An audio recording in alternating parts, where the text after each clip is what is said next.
Piss and Vinegar Day 170 something. It's been a while. So it's been 6 days since my surgery, and I just felt like training. I probably shouldn't be training this early because I should be resting and recuperating my injury or my reattached bicep as much as I can. But if I don't train, I'm going to go insane. So I decided I would just train. And what I'm going to be doing is a lot of right arm. I'm deciding I'm going to arm up. It's going to be like an arm up series, basically, like a mini series within Piss and Vinegar, where basically every other day I'll just be training arms, right arm rather. Left arm can't train it. I want to try and get this right arm up from, I think it was 16 and a half inches the other day, after training for a few weeks and losing a lot of weight and just generally being injured and shit. My arm shrank from 17 to about 16 and a half, probably even 16 by now. It's starting to look a bit smaller because I've lost 5 kilos and my left arm's probably losing a bunch of mass too. But I thought, fuck it, man, why not put all these resources that aren't going to my other arm and my other lat and my other chest and traps? Like, can't train my left side, so may as well train the shit out of my right arm and just put all the recovery resources into trying to make this arm, let's say 17, 18 inches by the end of my recovery process. So 3 months from now, when I'm starting to really get back into weights on both arms, I think my right arm, hopefully, will be ludicrously big and strong. And as you can see here, I'm doing BFR training. So I've cut the blood supply off a little bit so I get more out of less weight because I'm paranoid about tearing my right bicep after tearing my left. Obviously I'd be very unlikely to do it as a natural in training in a controlled environment, but I'm still fucking paranoid about it. And every little tendon ache and shit that I feel in my right bicep, it's just skitzing me out. So in order to get away with less weight, I'm putting the blood flow restriction bands on, which give me a crazy pump. I'm basically doing sets not to total failure. I did like 4 or 5 sets of flexion, did like 21s and stuff, half rep, then the other half range of motion, then full range of motion. Just lots of blood flow, getting close to mechanical failure, but not totally failing because I'm just paranoid. And then I go into like brachialis, of which I go closer to failure. And then I go into reverse curls, of which I go to failure within, because reverse curls, I don't get tendonitis, and I'm not worried about that popping off the bone. It's very unlikely to get a brachyradialis tear or a brachialis tear. Way more likely to get a bicep brachii tear. So I've been worried about this bicep, and it's feeling a bit sketchy. I don't know. Maybe my biceps are just destined to pop because all my other tendons feel really good, but I don't know. So yeah, just a lot of higher rep shit here, and then the further I go towards muscles that aren't bicep related, I start actually training to failure. And I just do a bunch of drop sets and rest pauses and shit. I'm just annihilating this arm on a regular basis, going to try and get some crazy growth out of it, because the other one's going to be shrinking. It's going to be like Captain Ginyu in Dragon Ball Z, where you siphon the power from someone else. Anyway, so yeah, I'm making some dietary changes to try and strengthen my tendons as much as I can, because again, I'm worried, and I don't know, maybe not worried. I'm not worried. I don't worry too much about just about anything. It's not good to live in fear, but I am being precautious, and I don't want to go for an injury again. And this process has been humbling in the sense that you realize everyone can break, and I haven't really had an injury before, but this is the first one, and this is definitely the first one where I needed surgery, and I don't want to go through surgery again because it fucking sucks, and for so many reasons. So what I'm doing with my diet right now is I'm trying to avoid glycation. So in other words, I'm separating my carbohydrates and proteins in order to make sure I can properly absorb the proteins and carbohydrates, which means that you get more out of the food you eat, but also if you're combining carbohydrates and proteins, it will fuck with your gut. And if your gut is fucked, then so will your tendons and collagen synthesis be. So I'm trying to basically separate my food groups, because you have to understand, for the last 100,000 years of human evolution, we haven't had a bunch of different food groups mixed together. We basically ate meat when we had meat available, and then we'd eat fruits when we had fruit available, which is typically in separate times. Very seldom would you kill a moose and then quickly drag its corpse over to the nearest berry tree so you can mix berries and meat together. No, you'd eat them individually, and you'd digest proteins with protein digesting enzymes, and then you would digest carbohydrates separately. You wouldn't try to digest the both at the same time. And when you do, in the new age, in the last basically 150, 200 years have we started doing this, you start getting glycation, you start getting gut issues, especially with, really sugary shit. If you have like, sodas with your fucking meat, it's just not a good idea. And this is something I'm guilty of lately.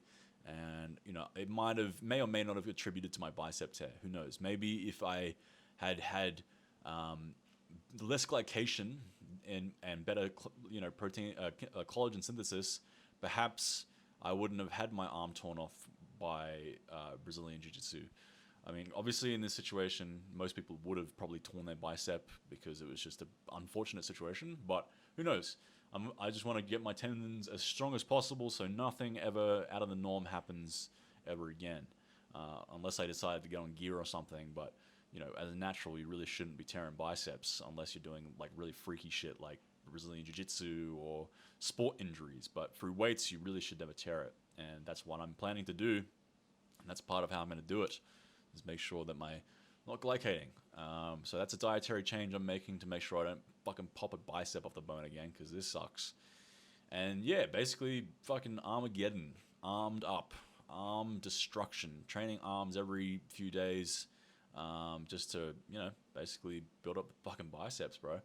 And I'll be training back and chest and shoulders, in a normal context. I'll just do one set to failure every 7 days on my right side, just to maintain, basically. I'm not going to do like drop sets or rest pauses or anything. I'm just going to do one set to stimulate maintenance growth.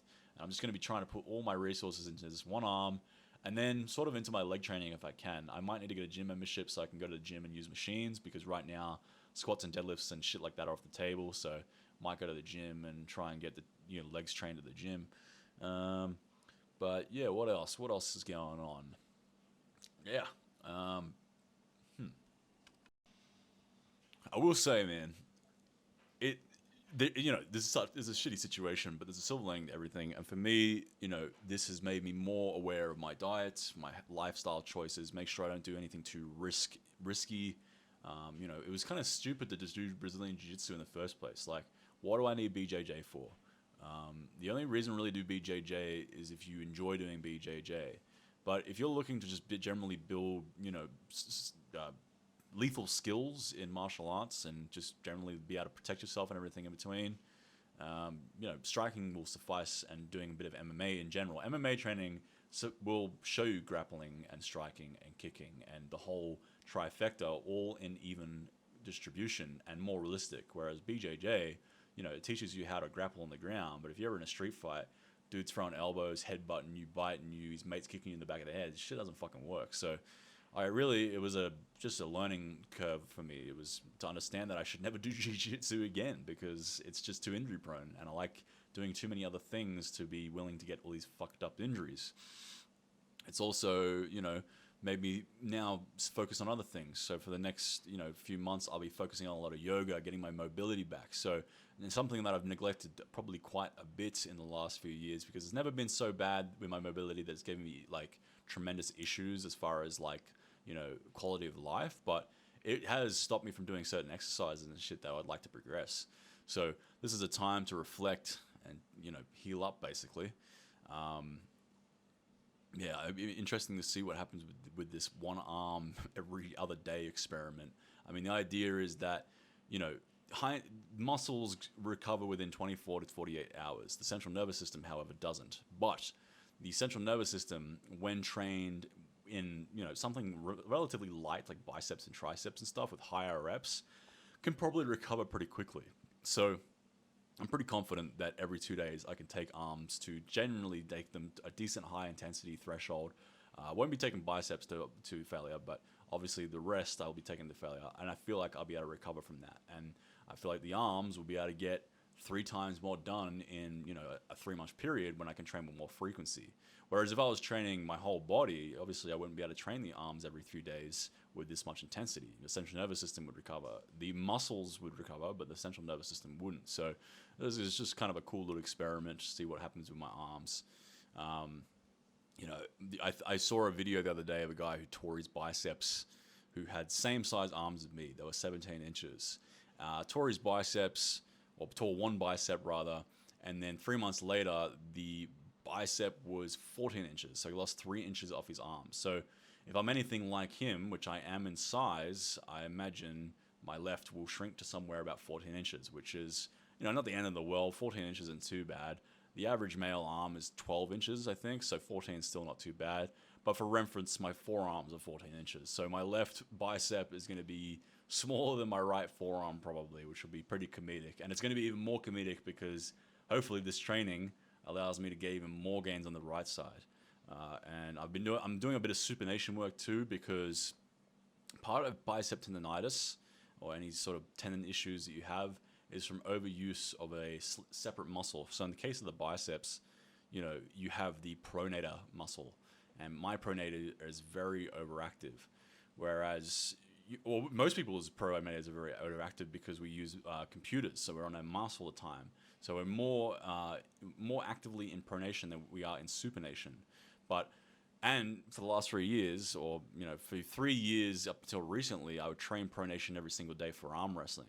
So my right pronator muscle is incredibly overdeveloped, which then strains my bicep because it's harder for my bicep to then get in supination. I'm actively tighter in my tendons because I'm pronated instead of supinated, and the bicep function is partially supination, not pronation. So in order to fix that, I'm going to have to loosen up my pronator and work more on my supination strength, which one of the exercises you saw me doing earlier was supination. So if you have bicep tendonitis, there's plenty of things you can do, but one of them is focus on supination. Get health between, or a decent equilibrium between pronation and supination. That way, when you do go into supination, your bicep isn't all tight and stretched out against the tendon. So, potentially I could have prevented this injury had I had a more holistic forearm where pronation wasn't overly powering the supination. But in saying that, on the left side, I didn't train pronation every single day for 3 years. The pronator muscle wasn't as overactive or as strong relative to the supinator. Again, partially freak injury, but I'm always analyzing things where I can do better. And if this means I can potentially prevent a right bicep tear, then so be it. I'm going to do deep fascial release onto the pronator, and I'm going to do plenty of high rep blood work stuff. I found with the BFR band around my bicep, I was able to feel far less tendonitis in my bicep tendon because there's far more blood flow. Tendons have 10 times less blood flow than muscles. So having this band around my arm allowed for a far, far juicier pump, which then in turn allowed for more blood flow, which then meant my tendon was more lubricated and less painful. And I was getting more out of less weight rather than doing heavy sets of bicep curls. So, yeah. Now I'm doing the triceps here, so I'm actually taking the tricep sets to absolute failure. By now, I'm having a hard time just extending my arm. My arm is so fucking pumped. It's such a strange sensation when you have these BFR bands on. They take so much strength out of you. But again, you get to make more out of less weight. You get more sarcoplasmic hypertrophy, which is something I'm going to be trying to work on here with this frequent training, is just really increasing the sarcoplasmic reticulum size and maybe induce some hyperplasia, increase the nuclei density. So just going to make this right arm beastly. But it should only be for about a month or two. I mean, in 6 weeks from now, I'll be basically starting my rehab on my left, or 5 weeks from now, rather, I'll be starting the rehab on my left arm. I'll be out of the cast, and I'll be just kind of slowly strengthening it up and getting my, mobility back. And then hopefully a month after that, I'll be able to start slowly adding weights. And by 3 to 4 months in, I'll be starting to get really more into the weights. 6 months in, hopefully my left arm is 90-95% there. Typically, people with bicep tear injuries, they get their arm on a long enough continuum to about 95 to 100%. Whereas if I didn't get the tendon reattached, it would be like 60 to 70%, and that's just not worth it. So, hopefully the bicep recovery goes well, and I can get the arms back in the same swing in a few months from now. But right now, may as well just really focus on one of them at least, eh? So, that's pretty much where I'm at. I'm going to be doing Armageddon. Lots of arm work. And, tomorrow I'll take the arms off, and I'll probably do like a leg day of sorts. Leg day is going to be weird. I don't know how I'm really going to do legs. I can do... I'll probably do a bunch of isometric stuff and like wall sits and maybe like Bulgarian splits. No, I can't do Bulgarian split squats. There's going to be a lot of shit that I can't do for legs, which sucks. So I might have to get a gym membership. Maybe I'll even go there tomorrow and see what the prices are, so I can still train legs. And that way I can train. Because the thing is, I'll probably be able to train legs twice a week based off the fact that I'm not training all these other muscles. So really, I'll just be training legs twice a week, arms 3-4 times a week, and then the rest of the body will be maintenance once a week with a set to failure, if not a rep in reserve, perhaps, because I don't really want to build up my lats or my side delts or my traps or chest up too much, because arm imbalance is kind of, I don't mind arm imbalance. I find it kind of humorous, but pec imbalance when my pecs are going to be dystrophying on the left side, back muscle imbalance, all these different things. I don't want to overly develop them, or I don't want to develop them. That is what I'm saying. I'd rather kind of maintain them so it's not too hard to get them back to even Stevens when I'm back to normal training. So doing forearms here, I'm just running the rack, going crazy to failure, like numerous sets to failure. At the end of this, I can barely move my fucking hand. It's just brutal. I think I missed 2 exercises here. The camera cut out, so I did pronation, I did extension for the wrist after this, or my forearms after this. But basically, all you're going to see here is my flexion. So my grip and my flexor muscles are just totally cooked by the end of this. I can barely move my hand. My arm felt like a rock. BFR training is no joke, man. You get way more out of less weight, and your pump will be insane. But anyway, that's it for today. I think I'll leave it there. It'll be another 2 minutes of just me doing this like wrist extension shit. See you guys for more Piss and Vinegar. Bye-bye.